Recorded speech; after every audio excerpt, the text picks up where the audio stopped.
मैं पहुंची हूँ राइजिंग सन पब्लिक स्कूल, जो 12 एकड़ के ग्रीनरी लेविश कैंपस आप लोगों को यहाँ पर दिखाई दे रहा है। और जैसे ही मैं एंटर करती हूँ, आप लोग देख पा रहे हैं मेरे राइट में यहाँ पर आपको 2 बास्केटबॉल कोर्ट दिखाई दे रहे हैं, उधर वॉलीबॉल कोर्ट भी है, सामने फुटबॉल कोर्ट भी आप लोगों को यहाँ पर दिखाई दे रहा है। सभी जो स्पोर्ट्स हैं, स्पोर्ट्स की पूरी फैसिलिटीज़ आप लोगों को यहाँ पर मिल रही है। ग्रीनरी आपको इतनी ज़्यादा आपको यहाँ पर मिल रही है। आप देख पा रहे हैं कि बच्चे जब स्टडीज़ करते हैं, अगर उनको एनवायरनमेंट इस तरीके से मिलेगा तो उन्हें का जो है पढ़ाई में मन भी लगेगा, उनका जो माइंड है वो फ्रेश रहेगा। और स्पोर्ट्स के साथ साथ एक्टिविटीज़, हर चीज़ पर ध्यान दिया जाता है। आपकी एकेडमिक्स के साथ साथ एक्स्ट्रा करिकुलर एक्टिविटीज़ होना बहुत ज़्यादा ज़रूरी होता है एक स्टूडेंट की लाइफ में।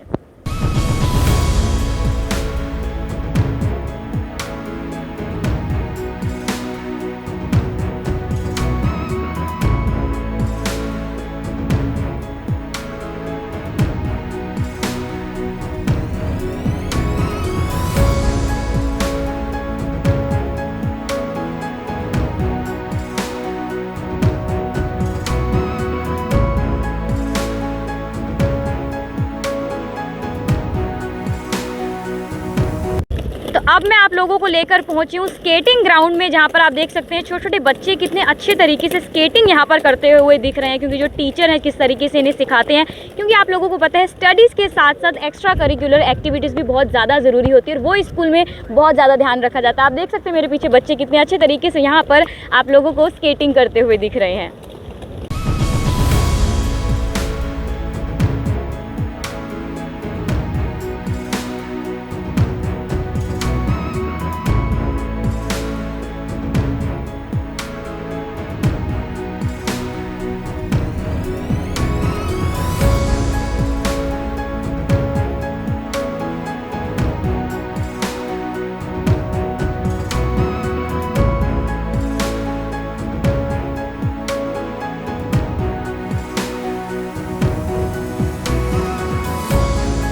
सभी पेरेंट्स को स्ट्रेस रहता है अपने बच्चे के लिए बेस्ट एजुकेशन का, कि उनके लिए बेस्ट से बेस्ट स्कूल जो है डिसाइड किया जाए, ताकि उनका फ्यूचर जो है ब्राइट हो। तो आप लोगों की उस प्रॉब्लम का सॉल्यूशन आज हम आप लोगों के लिए लेकर आए हैं। आज मैं आप लोगों को लेकर पहुंची हूँ राइजिंग सन पब्लिक स्कूल, जो कि पूरे 12 एकड़ में पूरे ग्रीनरी कैंपस है। उसके अलावा आपको यहाँ पर स्टडीज़ तो मिलेगी, एकेडमिक्स तो रहेगा, उसके अलावा जो है स्पोर्ट्स के ऊपर भी ध्यान दिया जाता है। आप लोगों को पता है सिर्फ स्टडीज़ नहीं, साथ ही साथ एक्स्ट्रा करिकुलर एक्टिविटीज़ भी बहुत ज़्यादा ज़रूरी होती है हर एक बच्चे के लिए, ताकि वो मेंटली फिजिकली हर तरीके से फिट रहे। चाहे यहाँ पर मैं गेम्स की बात करूँ, स्पोर्ट्स की बात करूँ, यहाँ पर अलग अलग तरीके के स्पोर्ट्स रहते हैं। अचीवमेंट्स की बात करूँ, गोल्ड मेडलिस्ट यहाँ से बच्चे जो हैं अभी तक निकल चुके हैं। उसके अलावा क्या कुछ खास रहता है कैंपस के बारे में आप लोगों को मैं बताऊँगी, कैंपस घुमाऊँगी, कैंपस दिखाऊँगी क्या कुछ खास रहता है। बॉयज़ हॉस्टल फैसिलिटी भी आप लोगों को यहाँ पर मिलने वाली है।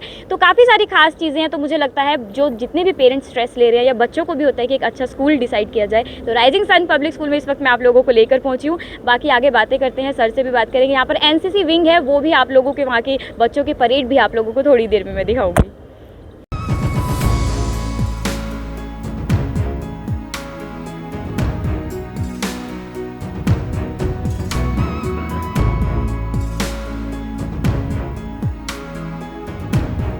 एनसीसी स्टूडेंट्स की अभी आप लोगों ने परेड देखी, और काफ़ी अच्छा लग रहा था कि जब वो हमारे इंडियन फ्लैग को सैल्यूट करते हुए दिख रहे थे। और कौन है मैम यहाँ पर मौजूद है जिन्होंने उन्हें परेड सिखाई है, किस तरीके से तैयार किया जाता है उनकी परेड के लिए। तो मैम से बात करते हैं। नीलम मैम, क्या कुछ बताना चाहेंगे बच्चों को? यहाँ पर परेड मैंने देखी, और उसके अलावा क्या कुछ किस तरीके से बच्चों को यहाँ पर सिखाया जाता है? मैम, हमारे बच्चे जो हैं वो जूनियर विंग के स्टूडेंट्स हैं, कैडेट्स जो हैं हमारे जूनियर विंग के हैं, और हमारी 7 हरियाणा बटालियन है, जिसमें हम बच्चों का हमारा मेन मोटिव रहता है unity and discipline. This is the motto of NCC. और फर्दर हमारी जो फर्दर एक्टिविटीज़ रहती हैं उसमें हमारी स्वच्छ भारत अभियान रहती है। स्वच्छता पखवाड़ा जो है वो एवरी ईयर हम नवंबर में सेलिब्रेट करते हैं। रदर देन उसके बाद बेटी बचाओ बेटी पढ़ाओ अभियान है, उसमें भी हमारा बहुत कंट्रीब्यूशन है। और जैसे कि आजकल आप देख सकते हो कि रिवर्स में बहुत सारा पॉल्यूशन है, तो उसके ऊपर भी हमारी एक्टिविटीज़ रहती हैं। उनको क्लीन करना है, जो भी हमारे वाटर रिसोर्सेज हैं उनको नीट एंड क्लीन रखना है, तो उसके लिए हमारे वॉलंटियर्स जो हैं हम उनको प्रिपेयर करते हैं। और रेदर देन परेड रहती है मैम, और भी बहुत सारी फिजिकल एक्टिविटीज़ इसमें रहती है। तो स्टूडेंट्स को यूनिटी एंड डिसिप्लिन के साथ साथ जो हमारे सोशल वर्क हैं उनमें भी इन्वॉल्व किया जाता है। मैम, अगर कंट्रीब्यूशन की बात करूँ, करनाल बटालियन की बात करूँ, उसमें क्या कुछ आपके स्कूल के एनसीसी विंग का क्या कंट्रीब्यूशन रहा है? मैम जैसे अभी हमारा आरडीसी के लिए सिलेक्शन था बच्चों का, वैसे जूनियर विंग के बच्चे बहुत कम आरडीसी के लिए जाते हैं, लेकिन हमारे स्कूल के बच्चे जो हैं वो आरडीसी के लिए सिलेक्ट हुए हैं और वो अम्बाला तक गए हैं, कैंप करके आए हैं बच्चे। तो आगे उम्मीद है कि फ़ाइनल उनको आरडीसी में पहुंचा देंगे। और रेदर देन उसके बाद एयरफोर्स के लिए भी कुछ वैकेंसीज़ आई थी, जिसमें स्पोर्ट्स एक्टिविटी के थ्रू, एनसीसी के थ्रू हमने बच्चों का सिलेक्शन भेजा था और उसमें भी हमारे 2 बच्चे सिलेक्ट हुए हैं। और उसके बाद जो हमारे कैंप रहते हैं, कैंप एक्टिविटीज़ में भी हमारे बच्चे जो है ज़्यादातर गोल्ड मेडलिस्ट ही हैं। जैसे अभी रिसेंटली हमारे जो बच्चे थे वो सभी गोल्ड मेडलिस्ट हैं। सो गोल्ड मेडलिस्ट बच्चे हैं, सिलेक्शन प्रोसेस भी काफ़ी अच्छी रहती है। उसके अलावा क्या कुछ स्पोर्ट्स का यहाँ पर रहता है, क्या कुछ एकेडमिक्स रहते हैं, इंफ्रास्ट्रक्चर क्या कुछ है, वो भी हम आप लोगों को थोड़ी ही देर में दिखाएंगे। अभी मैं आप लोगों को लेकर पहुंची हूँ केमिस्ट्री लैब में और स्टूडेंट्स आप लोग देख पा रहे हैं कि काफ़ी स्टूडेंट्स ऑलरेडी कुछ ना कुछ एक्सपेरिमेंट जो है करते हुए दिख रहे हैं, क्योंकि ये भी बहुत ज़्यादा ज़रूरी है कि प्रैक्टिकल होना बहुत ज़्यादा ज़रूरी है। सिर्फ आपकी जो स्टडी है सिर्फ बुकिश नहीं रहनी चाहिए, प्रैक्टिकल बच्चों को सिखाना और बच्चों को सीखना बहुत ज़्यादा ज़रूरी है। मैम हमारे साथ यहाँ पर मौजूद है, मैम से बातचीत करते हैं। मैम क्या कुछ बताना चाहेंगे, क्या कुछ आज का एक्सपेरिमेंट चल रहा है, किस तरीके से बच्चों को प्रैक्टिकल वे में यहाँ पर स्टडीज़ जो है दी जाती है? Thanks for questioning, ma'am. This is Twinkle, chemistry faculty from the Rising Sun Public School. Now, here the students are performing their experiment. First, the aim of the experiment is to separate out the immiscible liquids with the help of the separating funnel. That is, you have clearly visible. We have clearly seen the two layers are separated out. You can separate out these layers with the help of separating funnel. First of all, you have to open the stopcock. The first lower layer is separated out in a beaker. Remove the beaker, and then the second layer can be removed in the another beaker. With the help of this separating funnel, you can separate out the two immiscible liquids. तो liquids को किस तरीके से separate किया जाता है वो जो है यहाँ पर बच्चों को सिखाया जा रहा है। उसके अलावा और क्या कुछ रहता है यहाँ स्कूल में, बाकी लैब्स भी हैं, बाकी और क्या कुछ करिकुलर एक्टिविटीज़ रहती हैं, वो भी हम आप लोगों को दिखाएंगे। तो ये विजुअल्स आप देख रहे हैं फिजिक्स लैब के, और यहाँ पर भी कुछ एक्सपेरिमेंट जो है होता हुआ मुझे दिखाई दे रहा है। सभी स्टूडेंट्स जो बिजी लग रहे हैं किसी एक्सपेरिमेंट में। तो स्टूडेंट्स से बातचीत करते हैं कि कौन सा ये एक्सपेरिमेंट है। हाय, क्या नाम है आपका? Ma'am my name is Mangalam. Mangalam, क्या ये एक्सपेरिमेंट हो रहा है इस वक्त? Ma'am by this experiment we find the resistivity of this wire, nichrome wire, इसमें। And this is battery eliminator and this is a key, rheostat, ammeter and voltmeter. So resistivity जो है find की जा रही है, ये experiment चल रहा है। उनसे बातचीत करते हैं। हाय, क्या नाम है आपका? Ma'am, my name is Anu. तो इस जो ये एक्सपेरिमेंट किया जा रहा है, इससे क्या कॉन्सेप्ट्स क्लियर हो रहे हैं आपके? Yes, ma'am. While doing this experiment, we clear our all concepts. तो कॉन्सेप्ट्स क्लियर हो रहे हैं, वही ज़्यादा इंपॉर्टेंट होता है। कॉन्सेप्ट्स क्लियर होना चाहिए, आपका बेस क्लियर होना चाहिए, और वो मैं यहाँ पर देख पा रही हूँ सभी स्टूडेंट्स पर इस तरीके से काम जो है बहुत अच्छे तरीके से किया जा रहा है। बच्चे भी काफ़ी खुशी बिजी रहकर अच्छे से अपना काम जो है करते हुए दिख रहे हैं। अभी मैं पहुंची हूँ बायो लैब में, और यहाँ पर भी कुछ एक्सपेरिमेंट चलता हुआ दिख रहा है, और इक्विपमेंट्स जो है कि वो लैब में यूज़ होते हैं, मुझे ये वही वाले लग रहे हैं। एग्जैक्ट मुझे भी नहीं पता। मैम हमारे साथ यहाँ पर मौजूद हैं, मैम से बातचीत करते हैं। Hi ma'am. Hello. मैम क्या कुछ बताना चाहेंगे, आज के इस एक्सपेरिमेंट में क्या कुछ चल रहा है क्लास में? My name is Sanisha, biology faculty here. Basically, this is all about our blood group test, and we have to identify different kinds of blood groups. तो बच्चे जो हैं मतलब प्रैक्टिकल नॉलेज जो है वो बहुत इंपॉर्टेंट है हमारे इसमें बायोलॉजी में। विदाउट प्रैक्टिकल नॉलेज तो ये बायो इम्पॉसिबल ही है एक तरह से। तो we have to do blood test experiments to determine different kinds of blood groups. तो यहाँ पर हमारे A-B-O ब्लड ग्रुप हैं जो कि स्टूडेंट्स यहाँ पर कर रहे हैं। तो ब्लड ग्रुप का ये जो टेस्ट चल रहा है, और मैम ने बिल्कुल सही बोला, प्रैक्टिकल नॉलेज होना बहुत ज़्यादा ज़रूरी है। जितने भी स्टूडेंट्स एक ड्रीम है उन्हें डॉक्टर बनना है इन फ्यूचर जाके, तो वो प्रैक्टिकल नॉलेज स्कूल में जो है वो ज़रूर बहुत अच्छे तरीके से दी जा रही है यहाँ पर। तो अभी मैं पहुंची हूँ शूटिंग रेंज में, और अभी आपने देखा भी उस स्टूडेंट से किस तरीके से शूटिंग करते हुए आप लोगों को दिखे। कोच उनके साथ में मौजूद थे, उन्होंने कमांड दी और उसके बाद आपने देखा। और सर से बातचीत करते हैं, क्या कुछ अचीवमेंट्स यहाँ की रही हैं और किस तरीके से बच्चों को सिखाया जाता है। सर क्या कुछ बताना चाहेंगे, स्कूल में किस तरीके से शूटिंग रेंज में बच्चों को रेडी किया जाता है? यस मैम, जैसा मैं आपको बताना चाहता हूँ, मैं यहाँ पे बच्चों को 2015 से ट्रेन कर रहा हूँ, और हमारे 30 बच्चे नेशनल लेवल के प्लेयर्स यहाँ से हमने निकाले हैं अब तक, और 2 लड़कियाँ हमारी खेलो इंडिया मेडलिस्ट भी हैं जिनको 50-50 लाख रुपये स्कॉलरशिप गवर्नमेंट की तरफ से दी जाती है। और हमारे 2 बच्चे इंडियन आर्मी में आफ्टर 12th यहाँ से सिलेक्ट हुए हैं। एक बच्चा हमारा CRPF में यहाँ से आफ्टर 12th सिलेक्ट हुआ है, और एक लड़की हमारी असम राइफल्स में इस टाइम सिलेक्ट हुई है आफ्टर 12th। और जैसा कि आप लोग जानते होंगे, दिस इज़ इंडिविजुअल स्पोर्ट्स, और हम यहाँ पे 10 मीटर एयर राइफल और एयर पिस्टल की ट्रेनिंग बच्चों को देते हैं। और ये गेम हमारा डिस्ट्रिक्ट से ओलंपिक तक जाता है, और इसमें 10 साल की एज से और 60 साल की एज तक कोई भी व्यक्ति जो है ना शूटिंग ज्वाइन कर सकता है। इवन जब ये बच्चे यहाँ से स्कूल पास आउट हो जाएंगे, कॉलेज में जाएंगे, तो वहाँ पे भी ये लोग इसको कंटिन्यू रख सकते हैं। और इसमें बहुत सारी जॉब्स हरियाणा गवर्नमेंट देती है, और हमारे बहुत सारे रिजल्ट्स, मतलब we are the one of the best shooting academy in North India. और उसके अलावा जैसा मैं आपको बताना चाहता हूँ कि हमारे यहाँ से जो राइफ़ल में और पिस्टल में दोनों में ही बच्चे हमारे नेशनल लेवल के और इंटरनेशनल लेवल के प्लेयर्स जो है ना हमने यहाँ से निकाले हैं। लाइक अमेजिंग है कि मतलब नेशनल और इंटरनेशनल लेवल से भी यहाँ पे स्टूडेंट्स जो है निकले हुए हैं, खेलो इंडिया में गए हुए हैं, आर्मी में गए हुए हैं, तो अचीवमेंट्स काफ़ी अच्छी है। इतने सालों से सर बच्चों को सिखा रहे हैं, और बच्चे आप देख रहे हैं उनका जो है, आप देखिए कितने अच्छे तरीके से पूरे फोकस्ड होकर जो है अपना काम करते हुए यहाँ पर दिख रहे हैं। अभी मैं पहुंची हूँ स्कूल की लाइब्रेरी में, और पीछे देख पा रहे हैं कि कितने बच्चे सब आराम से बैठकर यहाँ पर पढ़ते हुए दिख रहे हैं। और यहीं पर पढ़कर बताया जा रहा है कि लास्ट ईयर 2 स्टूडेंट्स ने नीट क्लियर किया है, और बायोलॉजी में उनके 100 आउट ऑफ 100 आए हैं, और काफ़ी अच्छा काम कर रहे हैं। आप लोग सोच सकते हैं NTSC भी कुछ स्टूडेंट्स ने क्लियर किया है। सो इस वक्त मैं पहुंची हूँ राइजिंग सन पब्लिक स्कूल के डायरेक्टर कम प्रिंसिपल कमांडर VK बांगा जी के पास। उनसे जानते हैं स्कूल के बारे में, क्या कुछ खास फैसिलिटीज़ हैं स्कूल की। अगर मैं अचीवमेंट्स की बात करूँ, वो शायद आपको बहुत ही अच्छे तरीके से समझा पाएंगे। तो सर, क्या कुछ बताना चाहेंगे अपने स्कूल की फैसिलिटीज़ के बारे में, जितने भी पेरेंट्स इस वक्त आपको देख रहे हैं? Thank you very much, madam, giving me this opportunity to brief the parents what we are doing in the school. First of all, let me just brief you. This Rising Sun Public School is a day-come boarding school. We are looking after for the boarders as well as for the day scholars in our school.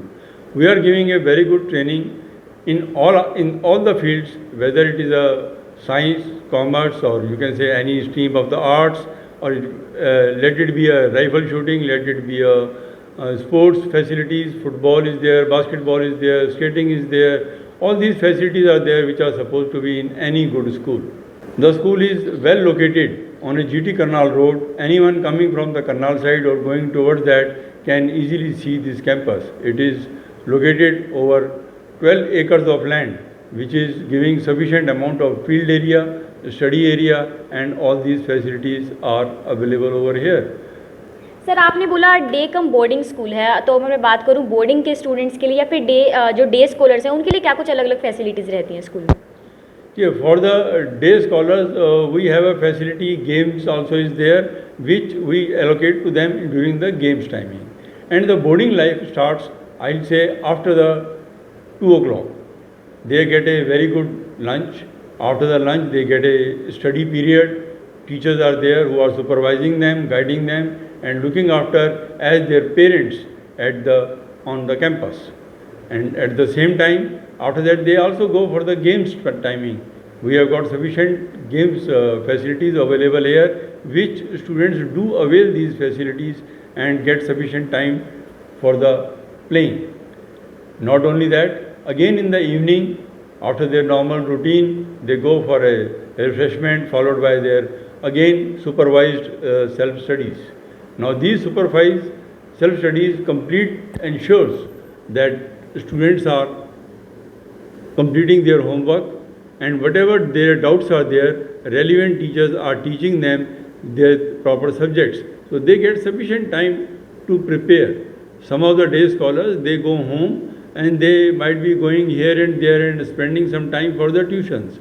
These entire things are being looked after by our teachers, those who are available on campus, and provide them studies. We have the air-conditioned hostel where the students are easily settled in the night, and also we have got a recreation room, TV facilities, indoor games are available. They have been given a recreation time. They do avail this facility over there. तो आपको facilities पता चल चुकी हैं। Sir ने बताया boys hostel की आपको फैसिलिटी मिल रही है। गेम्स की बात करूँ, स्पोर्ट्स में आपको वुशु की बात करूँ, बास्केटबॉल कोर्ट मिल रहा है, वॉलीबॉल, हर तरीके से आपको मतलब करिकुलम जो एक्टिविटीज़ हैं उस पर पूरे अच्छे तरीके से यहाँ पर ध्यान दिया गया है। ट्रांसपोर्ट फैसिलिटी आपको मिल रही है। सर, फैसिलिटीज़ के बारे में आपने सब बता दिया। अगर मैं बात करूँ, आपको डिफेंस में रह चुकी हैं, तो यहाँ के स्टूडेंट्स को आप किस तरीके से मोटिवेट करते हैं अगर वो इन फ्यूचर डिफेंस फोर्सेज में जाना चाहते हैं? I'll definitely guide for that, but at the same time, I would like to emphasize on one part which we have not spoken about, the day scholars. We have got more than 26 nearby areas, village areas, where including Karnal and up to Panipat and people, they are coming right from there. And we have got ample amount of bus service available of the school from where they have been picked up and again dropped in the evening. Sufficient time is given to the day scholars as well for picking them up, dropping them and resolving their doubts in the class itself. We have got very good amount of lab facilities available, whether it is a computer lab, whether it is a NCC or any other things, they all are available over here. Now you are talking about the defense particularly. Let me tell you a little background of mine. I was principal of a Sainik school for 5 years and I'm very proud to share this part. During my time of 5 years, more than 50 students have already joined the NDA. They are well motivated and the school was awarded 3 times the Raksha Mantri trophy for going and joining the defense forces. This is an example only I am giving, but we have now here in this school, we have established all those facilities where students can be trained for the defense. And same procedures, SSB procedures and all these things, the students are being trained and looked after by me personally. तो personally sir की तरफ से ध्यान दिया जाएगा और defence में अगर आप इन फ्यूचर सोच रहे हैं कि आपको ज्वाइन करना है, आपका एक ड्रीम है, वो भी आपका जो है यहाँ पर कंप्लीट होगा, आपको इंस्पिरेशन जो है सर यहाँ पर खुद मिलेंगे। सर अगर मैं अचीवमेंट्स की बात करूँ राइजिंग सन पब्लिक स्कूल की, तो अचीवमेंट्स के बारे में क्या कुछ बताना चाहेंगे? एकेडमिक स्पोर्ट्स की क्या कुछ अचीवमेंट्स अभी तक रह चुकी हैं? As far as academics are concerned, people generally first look for whether how many doctors or engineers are made. The school is more than now 21 year old and number of doctors and engineers have already been trained and joined there. There is no problem. Now apart from that, we are also ensuring that the students are prepared for the other services, administrative services, IPS services, IAS services, like that. Once they are being trained for these services also, for that whatever qualities are required, they are being provided on campus. So as far as achievements are concerned, we have got a gold medal, bronze medal, silver medals in the rifle shooting. We have got the medal in the athletics and other fields also. Students are performing really very well. तो यहाँ पर gold, silver, bronze medal सभी यहाँ पर student रह चुके हैं कि चाहे मैं गेम्स में बात करूँ या फिर एकेडमिक्स की बात करूँ। बहुत ही अच्छे तरीके से बच्चों के ब्राइट फ्यूचर पर ध्यान दिया जाता है, उन्हें पूरे अच्छे तरीके से तैयार किया जाता है। हॉस्टल फैसिलिटी आप लोगों को यहाँ पर मिल रही है और साथ ही साथ ट्रांसपोर्ट फैसिलिटी आप लोगों को यहाँ पर मिल रही है। पूरा CCTV के निगरानी में भी रखा जाता है कि बच्चों की सेफ्टी का भी ध्यान रखा जाता है। और मुझे लगता है जितने भी पेरेंट्स हैं अपने बच्चों के लिए ढूंढते ऐसा स्कूल मिले ताकि उनके बच्चों में कॉन्फिडेंस लेवल भी बढ़े, वो आपका यहाँ पर अच्छे तरीके से ध्यान दिया जाता है। आपका मेंटली, फिजिकली या कोई भी गेम्स है, हर चीज़ पर आप लोगों का ध्यान जो दिया जाता है। तो जितने भी पेरेंट्स इस वक्त देख रहे हैं, आप लोग सोच रहे होंगे आप लोगों को पहुंचना के एड्रेस भी हालांकि सर ने आप लोगों को बता दिया है। On the GT road Madhuban आपको मिल जाएगा, कल्याण फार्म आपको ऑन रोड मिल जाएगा। तो जितने भी स्टूडेंट्स हैं आपको कोई अंदर जाने की ज़रूरत नहीं है, ट्रांसपोर्ट फैसिलिटी भी आपको मिल रही है। GT रोड पर आप लोग पहुँच सकते हैं, एडमिशन्स ओपन है। बाकी कुछ भी आपको डाउट है, कुछ भी आपको क्लियर करना है, एक बार आप विजिट कर सकते हैं स्कूल में। आपके सभी प्रॉब्लम्स के सोल्यूशन आपको यहाँ पर पहुँच कर मिलने वाला है।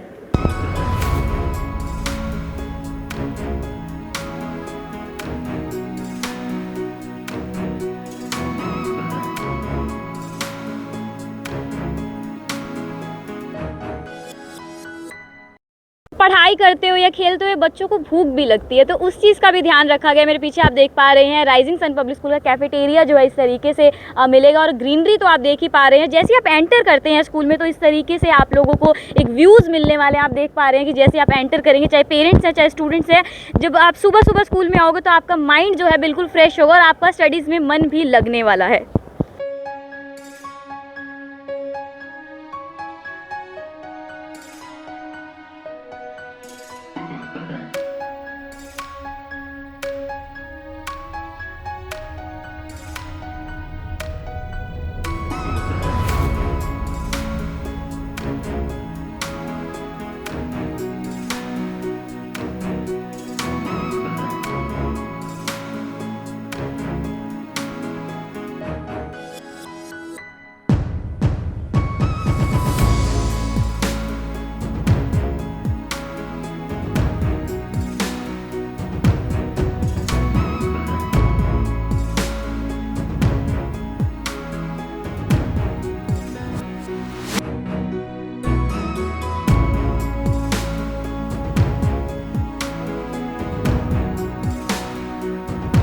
आपने अभी मेरा ज्वाइन नाम किया? शिवांश है, मैं दिल्ली से आया हूँ। राइजिंग सन को मैंने अभी ज्वाइन किया है। मुझे बहुत अच्छा हॉस्टल लगा।